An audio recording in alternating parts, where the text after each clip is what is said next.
Nakababa na ako guys, ibalik ko na yung U-bike ko. At ngayon ay papunta na ako ng room.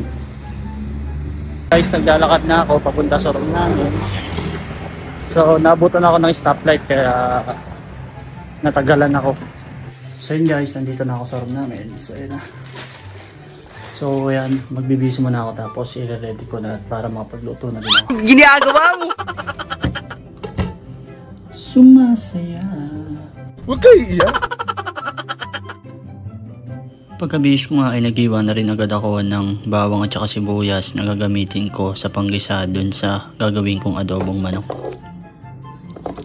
Tapos naisipan ko na din lagyan ng luya pampawala ng lansa ng manok. Gagawin natin guys, sili. Ay, huwag natin, hindi kasama tong green. Ginagawa mo! Iniwa ko na nga rin pala dyan yung mga siling pula. Makikita nyo dyan guys kung gaano ba kadami yung siling pula. Kaya siguradong mapapainom ng maraming tubig yung kakain ng adobo na to. At dito nga ay nag-endorse pa ako ng tissue. Tissue, baka naman. At dito nga ay di pa ako nakontento dun sa nahiwa ko ng siling pula. Kaya yung mga natira ko na nasa rep ay hiniwa ko na din. Dinagdag ko na din para mas lalong maanghang. Pagkatapos kong hiwain lahat ng panggisa ay naglagay na agad ako ng kawali dyan. At ito na nga guys yung mga gagamitin ko para makaluto ako ng adobong manok. Nung mainit na yung kawali ay naglagay na ako dyan ng konting mantika lang. Kasi magmamantika naman yung manok.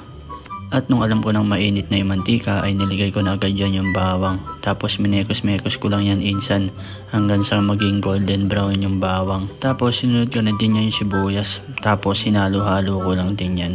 Nilagay ko na nga rin pala dyan yung luya para pampawala ng lansa ng manok. At pagkatapos ay hinalo-halo ko ulit. At nung alam ko nang nagisa na yung bawang, sibuyas, tsaka luya ay nilagay ko na din dyan yung mga manok.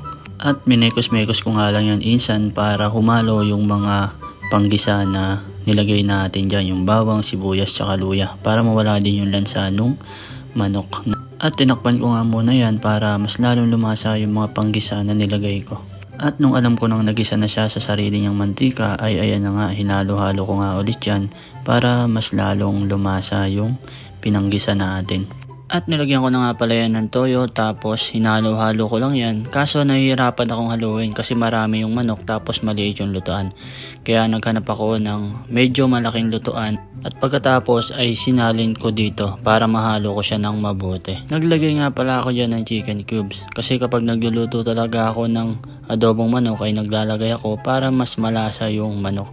Nilagyan ko na nga rin pala yan ng pamintang durog tapos ng konting suka. Tapos ayun na nga at hinalo-halo ko nga yan ulit para magsama-sama yung mga ingredients na nilagay ko. At tinakpan ko nga pala yan para kumulo at maluto ng mabuti yung manok. Makalipas nga ilang minutong pag-aantay ay ayun na nga at kumukulo na yung manok. Tapos hinalo-halo ko muna yan. At tinikpan ko na rin kung ano ba ang lasa, kung ano ba yung kulang at kung ano ba yung mga dapat pang ilagay. At dinagdagan ko nga yan ng konting toyo at para mas masumarap. At nilagyan ko ulit ng konting suka, paminta at ayun at hinalo-halo ko na nga yan. Natin yung manok kung okay na.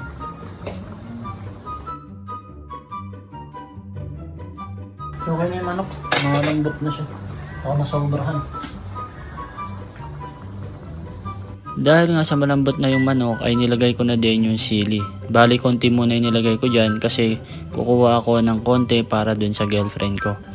At kumuha na nga pala ako ng ilang piraso dyan para sa girlfriend ko. Bali konting anghang lang yan kasi konti pa lang yung sili na nilagay ko. Nung nakuhaan ko na nga ng ulam yung girlfriend ko ay nilagay ko na lahat ng sili na natira. Tapos hinalo-halo ko nga lang yan mga insan at maya maya ay pinakulo ko ulit. At syempre, tinikman ko na rin kung anong lasa. Kung magugustuhan ba nung katrabaho kong Indiano. Pagtikim ko nga dyan ay napainom talaga ako ng tubig. Kasi sobrang anghang. Nakalipas nga ilang minutong pagluluto ay ito na siya guys. So yan, nakakatakam talaga guys. Sobrang anghang niyang, grabe.